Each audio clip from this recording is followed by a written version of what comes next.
ఒంటరిగా వెళ్తుంటే నలుగురు అబ్బాయిలు వచ్చి నన్ను వెంబడిస్తే నేను ఏం చేయగలుగుతా సార్ ఒంటరి దాన్ని అని చెప్పి అమ్మాయిలు అనుకుంటున్నారు.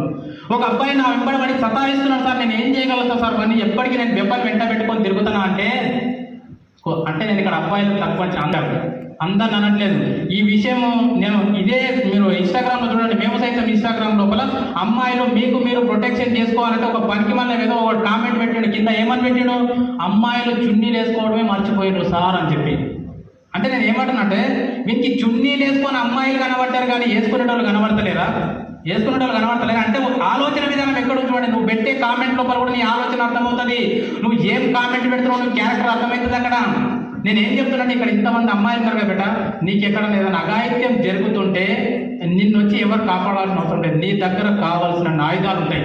అబ్బాయి దగ్గర ఏం లేవుంటాయి, వాళ్ళ దగ్గర ప్యాంటు షర్టు తప్ప ఏముండవు వాళ్ళ దగ్గర. నీ దగ్గర ఫుల్ వెపన్స్ ఉంటాయి. ఎప్పుడు ఆయుధాలు ఎంత పెట్టుకునే తిరుగుతావు.